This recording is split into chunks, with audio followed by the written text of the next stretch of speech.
Thank you to everybody for being here today. I'll do a quick intro on like why we're here, and then a quick intro of myself, and then as well as Lori, and then we'll dive into some questions. We will also read the Q&A. We might not be up to date on it in real time, so we'll definitely check it at the end. But if we don't respond to your comment immediately, know that we will get to it.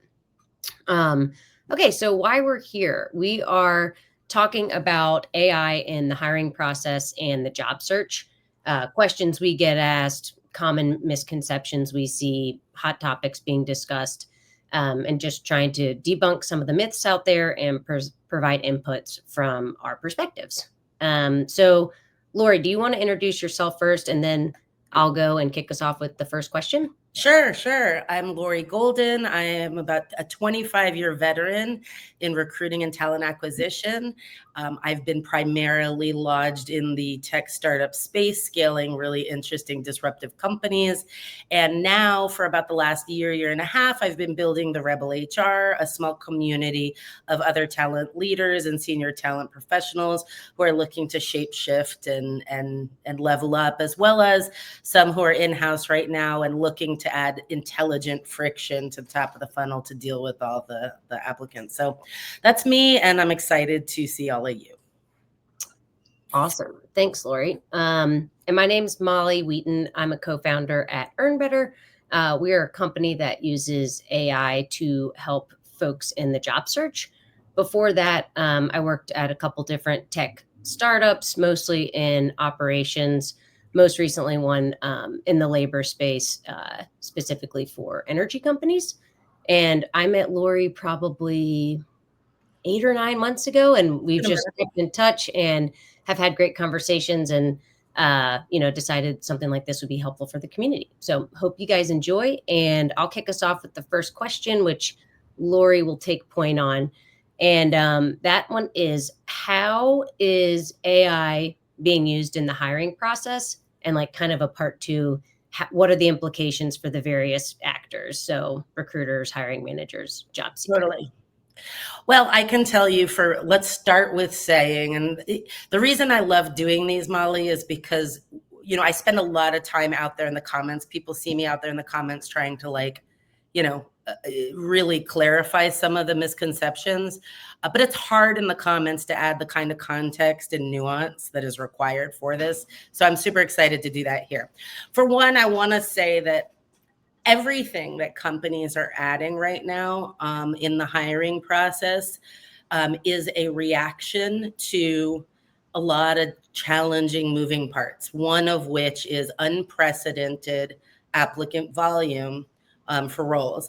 I've heard story after story of people getting 1,000 job applicants for one role. They posted the role, they went to bed, they woke up in the morning, and there were 1,000 applicants. So, knowing that recruiting teams are operating very lean right now, and there's a bandwidth issue, and the processes were never built to handle that kind of volume to begin with, is where we end up with companies basically experimenting with new AI technology to try and offset some of this. It's really an effect of the cause of AI mass supply.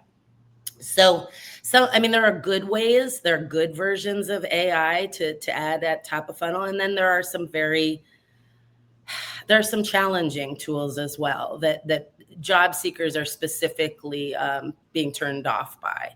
So I want to just say that, if the friction at the top of the funnel is necessary, generally speaking, but applying the right friction, intelligent friction that isn't going to alienate your target audience and talent pool, that's the harder part, okay? And I do believe eventually companies will get there, but what we're going through is a very uncomfortable transitionary period, okay? So people are saying, let's use one specific use case that I see a lot. Mm-hmm. And that is what people are calling one-way interviews. Okay, so one-way interviews, and there are many different iterations of a one-way interview. Okay, some companies are just asking for a 60-second video and send it. That's not really a one-way interview, although it is all being conflated into that category. Mhm. But many of these are platforms. They're AI platforms that where you're being asked very specific questions, not so dissimilar to the types of like text bot questions that we're now finding in the applications, right? Tell me why you want to work for this company, Mhm. or tell me about a time when you had to strategically blah, blah, blah, whatever it is, it doesn't matter. But this technology is now allowing us to basically review more people in the process. Okay. So the initial mindset around job seekers is it's impersonal. I get it. It's impersonal. There's not a person. It's cold. It's awkward. It feels uncomfortable. I completely understand. Doing this, me being on video, was super uncomfortable 2 years ago. I've just gotten over it. So I understand like anything new, and especially seeing yourself and hearing yourself on video can be a little challenging and uncomfortable. But let me explain what is really driving this and why you should maybe reconsider how you see it and your willingness to engage with it. Okay. If I get 1,000 applicants for one job, top of funnel, we're talking top of funnel. No, you've not talked to anybody. I've not talked to anybody. 1,000. I can do so. There is some AI right now being used for ranking and scoring. It's not just keywords, but it's a lot of algorithmic minutia in the background that says these people are the top 20% of all your applicants or whatever. And then as a recruiter, I can choose to review those 20%, or if my policy aligns or whatever the case may be, I can go through all of them anyway. Now, Mhm. I can tell you personally, I would definitely test the ranking before I trusted it to just you. But either way, that exists and you guys should know that. But if I have 1,000 applicants and say I can get down to 100 qualified candidates, that's a lot of qualified candidates in this job market with a lot of people, great, wonderful, talented, wonderful people who've been laid off. There's a lot of great qualified candidates looking for work. So out of 1,000, 10% being actually qualified is not, it's not crazy. But how am I going to get, how do I decide who to interview of those 100 candidates? I Mhm. cannot schedule and set up 100 phone screens. That's ridiculous. Nobody can do that. Um, what I can do though is send out another ask. And that's where this kind of one-way interview comes into play. This would be the alternative. Okay. So people think that that one-way interview is replacing a human step in the process. It is not. The human steps still exist a little lower down the funnel. This is replacing you being qualified in or out without any chance to do anything about it, Mhm. without being able to weigh in and say a little more. That's what this replaces. Yeah. Okay? So the willingness to like really like engage with that, first of all, a great way to stand out right now. With like 50% or better, people are automatically like, if they ask me to do something, I'm not doing it. If they want me to do a one-way interview or video myself, I'm not doing it. Well, that automatically helps you with this overly competitive market if you are willing to do it, right? It's Mhm. like practice like anything else. You can get, there are many, many people who are very uncomfortable showing up to an in-person interview or an on-video interview with a human. So, like, discomfort in interviews is not new, nor is it like a benchmark that's super relevant, right? Anything you learn and practice doing, you can get comfortable with. Okay. Mhm. But right now, understanding why it's being put in place and what it's actually adding to the process, not replacing in the process, is, I think, really helpful for people to understand. I'm not, now, there may be some areas of bias or discrimination or things like that. I don't know. I don't know. Is it more biased than a person? Probably not, right? Yeah. People trained these LLMs and this AI. So is it more biased than people, or is it just the same bias as people? At least it's objective, because here's the thing. AI reviewing your answers or your resume is going to be reviewing from the same baseline all the time. Whereas me, I could look at your resume this morning when I'm high energy and push you forward. Or I could review your resume tomorrow after a really long day at like 5 o'clock at night and not see what I saw today when I'm in my energetic space and miss you because of that and reject you. That's the reality of human, right? So like when we call AI biased, I mean, We all are. right. Like Yeah. it's not adding more bias to the process. Let's get honest about that, right? Well, and to your point, starting, going from 1,000 candidates to 100 that are qualified, and you're talking through these, AI sorting and kind of ranking tools. Yeah. They'll at least be able to get through reviewing each of those and getting everybody like an equal shot at being reviewed. Now, we won't talk about, what the algorithm's based on and how exactly they're measuring folks, but recruiters a lot of times are overwhelmed and don't have a ton of time on their hands, and they might not even be able to get to all 100 of those candidates, Right. or by the end of the stack they're like starting to get mentally drained, Right. whatever. So it's neither one is perfect, but it is helpful for folks to understand like what's happening and kind of driving these. Absolutely. And I really encourage people to try it out. So one thing that I offer is like a mock AI interview. Like I send you the link, you do the one-way interview, and then I'll review it with you. That'll never happen in the wild, right? No one's going to review your results of your interview with you, but I will as an offering, right? Like so you this isn't like you're going to fully understand all of what's in the black box and the algorithm and all of that, but it's a way to make you more comfortable. I stand firm on the fact that all new things start out as uncomfortable, Mm-hmm. and that it is on us to adapt and shift and do our part to understand it enough to navigate it. You don't have to love it. You just have to be able to navigate it. Think of the opportunities that you're gonna open yourself up to if you're willing to and comfortable doing a thing that the majority are not. Yeah. Like this is a way to get ahead. This is an edge, folks. And like I don't know about you, but an edge right now sounds really useful in this market. Yeah, totally. um all right, it's 45, so 15 minutes. Should we move on to topic Why 2? don't we grab a question or two What? and then we can hop into question 2? Is that cool? Yeah, let's do it. Let's see. I mean, I can like high level summary talk about like what kinds of things are rankings based on. But here's the thing you also should know, folks. Each of these platforms, the actual like differentiator of each of these tools and platforms is within their intellectual property, which is their algorithm. The algorithm, none of us have access to, the details of what are being, but it's all the things. It's the kinds of companies you've worked for, the educational background you have, kind of what did your progression over your career look like, your growth trajectory. Have you been promoted in multiple positions? There are a lot of signals on a resume that the average person doesn't think about or even consider, but those are the kinds of things that we're looking for, and then it's been replicated by AI. Now, yeah, you Oh, probably, Molly, know more about what works and how it goes down inside of the black box for sure.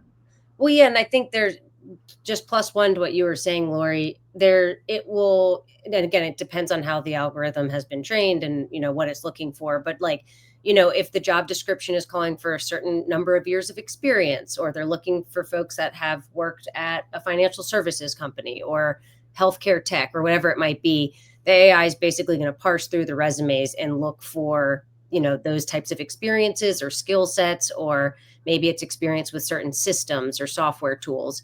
It really depends on how it's been built, but it's more holistic than a lot of folks that are doing like just keyword searches in an ATS. It might just be like Salesforce, and then Right. you only pop up if your resume has that keyword or term in it.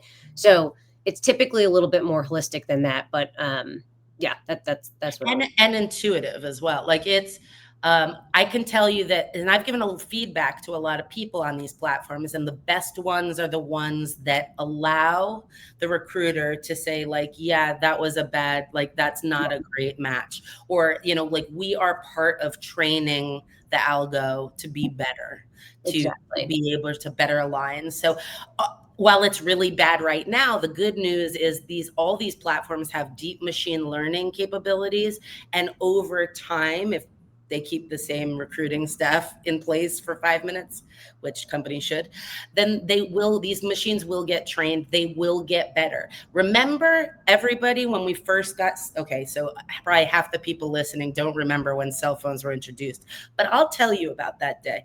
These things were like bricks. They were like 20 pounds. It was about $100 a second.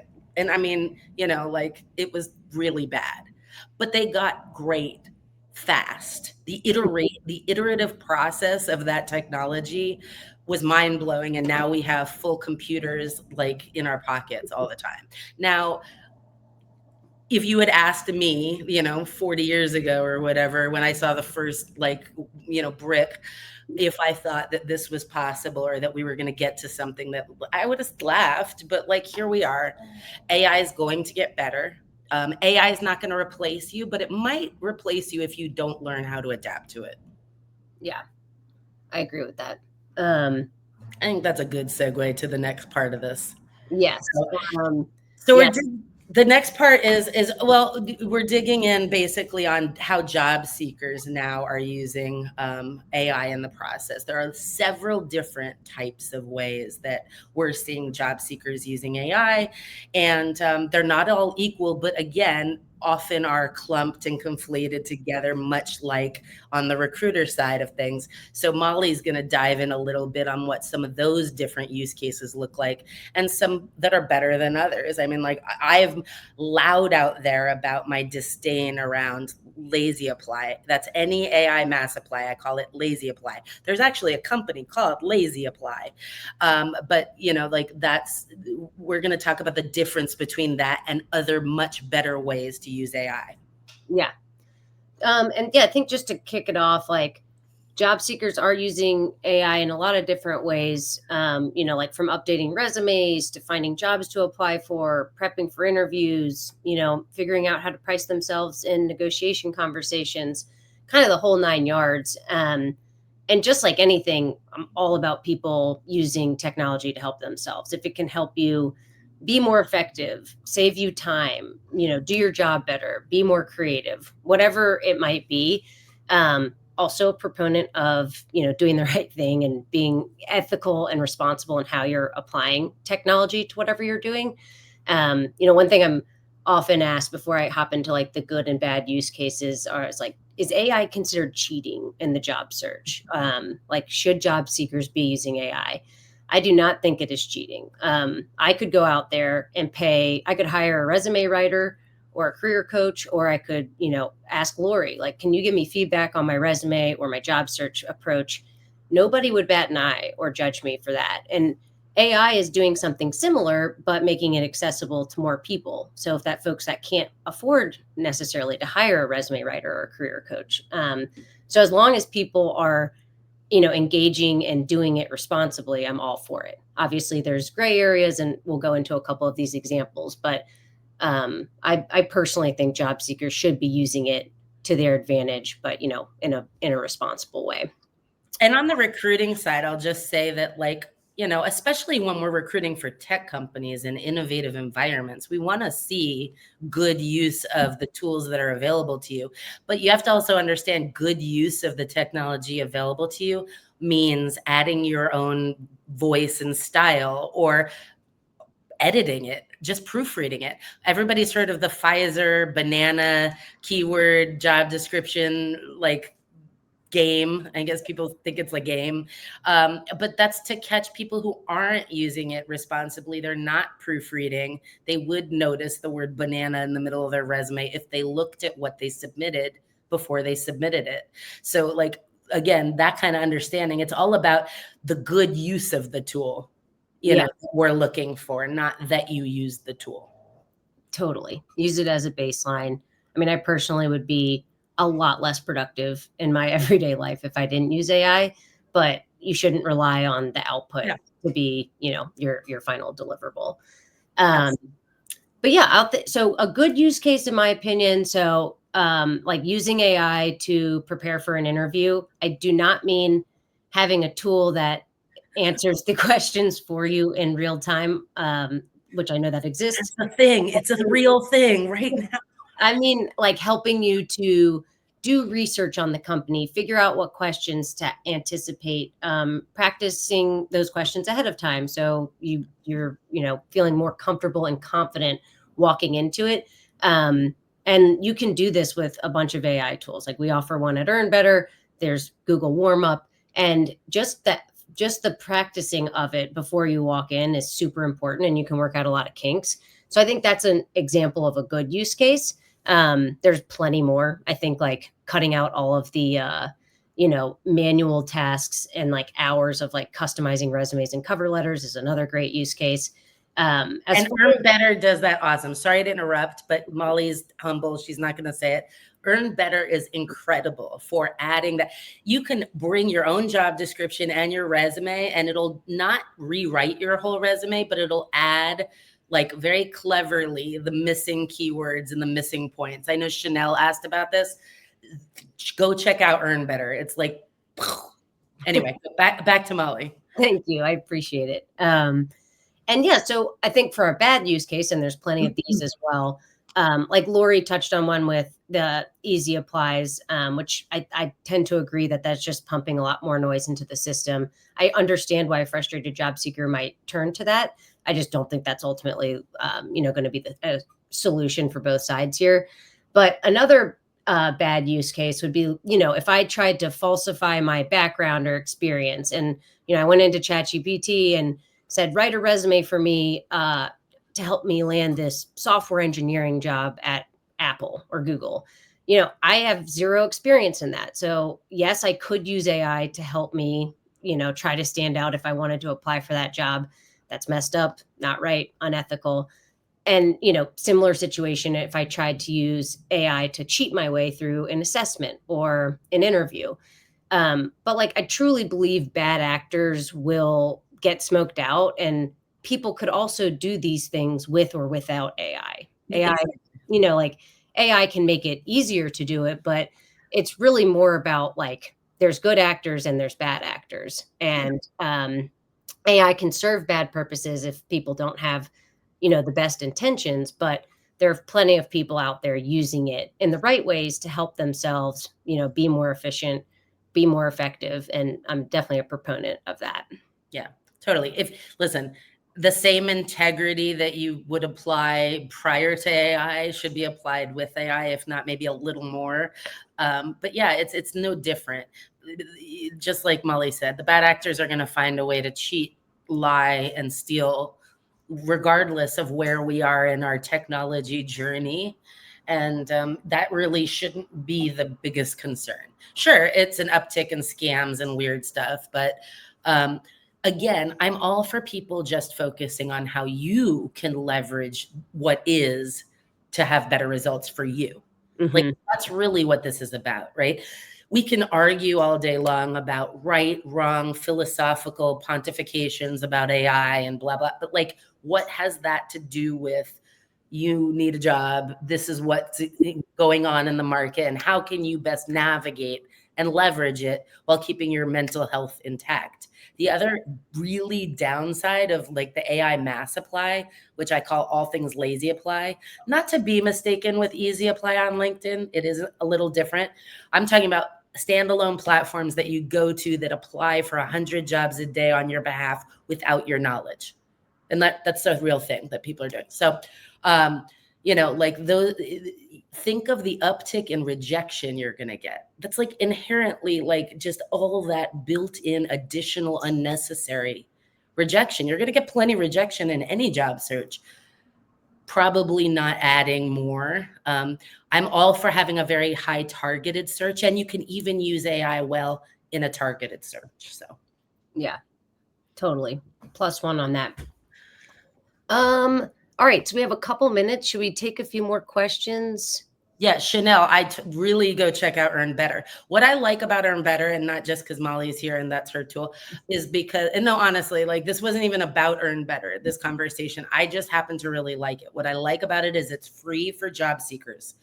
I like it that if you bring a job description or if you find a job through their platform, either way, it'll customize your resume to that job. It'll also give you a custom cover letter, and it'll give you follow-up emails around that specific role and opportunity. Like, these are incredible tools, all free for you. Go check them out. Like, there aren't a lot of really fantastic platforms that don't overdo the AI invasiveness, like the lazy apply stuff. But this one is like the perfect combination of supporting you without taking over your job search. So Earn Better, go check it out for sure. And the other platforms can also be used. Like, I like pulling an interview prep guide, and I don't know if Earn Better has this. It may. Yeah. So like, but that's something that I have created through a chat GPT. Like, if you upload the job description and what I like doing is telling it to explain the job to me, like in layman's terms, or like I'm a kindergartner. And it literally, because, job descriptions are full of fluff. It like extracts all the fluff and it's like, this is the job, like core bones job. It's really cool. Yeah. And my answer about like AI tools out there that I use, I mean, it's kind of vanilla, but I do use ChatGPT the most and like every day. Sure. One that I like a lot for text to image creation is Midjourney. I do a lot of our content, so that's very helpful for me, but that's pretty niche. So I don't know how helpful that'd be for anybody else, depending on their function. And then Chanel, your other question about how specific should you be with keywords? This one's kind of tough because you want to make sure, and this is why one other reason Earn Better is great is because we'll parse the job description and pull out, the pertinent keywords that are listed. So if Salesforce is listed 10 times, you don't have that on your resume, we would prompt you. We're not just going to add it blindly. You have to confirm you have that experience. But your question, I think, is what happens if the recruiter on the other end searches SFDC, which is the acronym for Salesforce? Will the ATS be able to like connect the dots on that?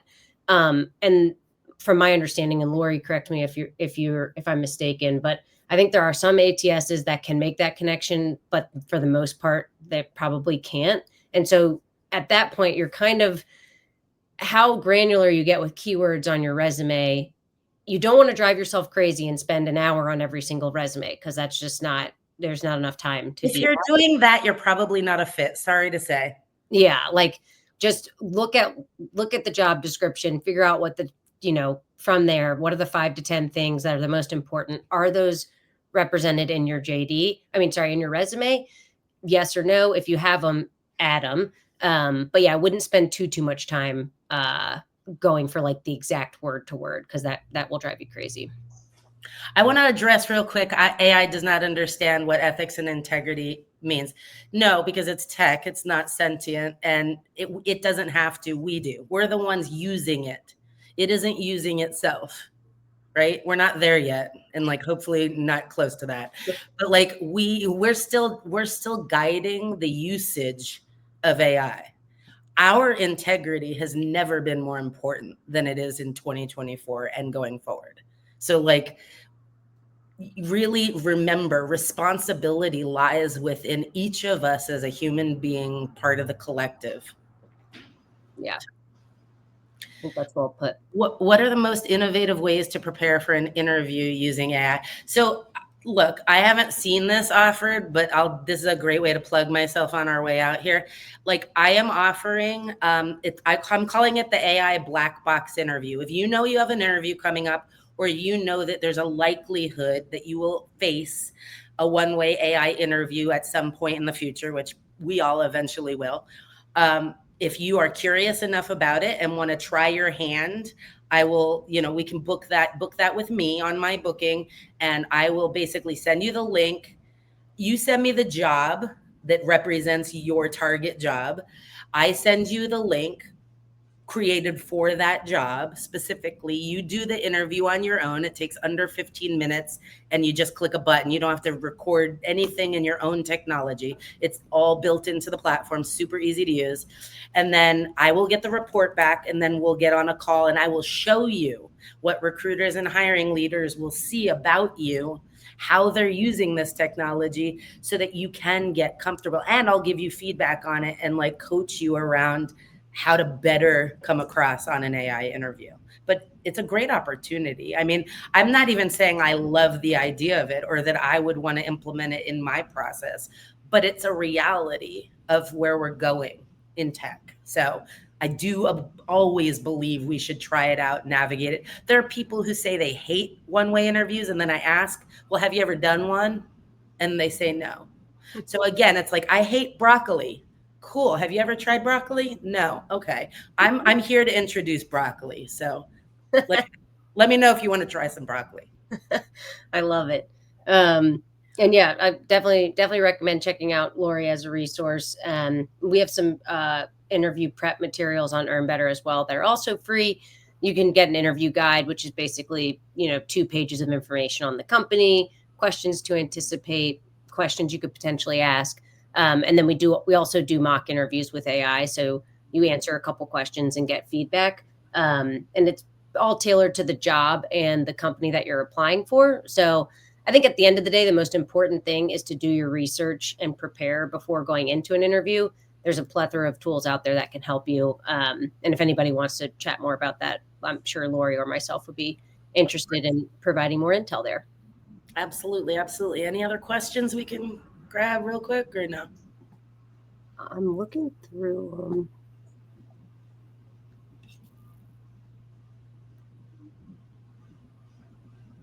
I mean, one person saying that they get 3 job offers a day, which is incredible. I think that's not the norm for most people. So No.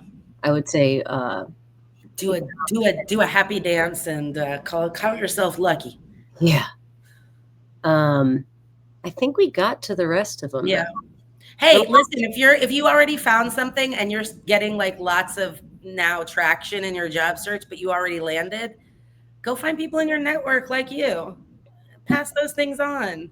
Yeah, share the love. Right. Like it's rough out here. We need to help each other. Support and community is like, everything right now. So help people out. I find the best way when I'm struggling with anything is to get out of my problem and into solving someone else's. And man, it does wonders for me. I love that. Yeah. So this was fun. Awesome. This was great. Thank you, Lori. Appreciate Thank you, Molly. I'll do it anytime. We can chop up this stuff anytime. I love it.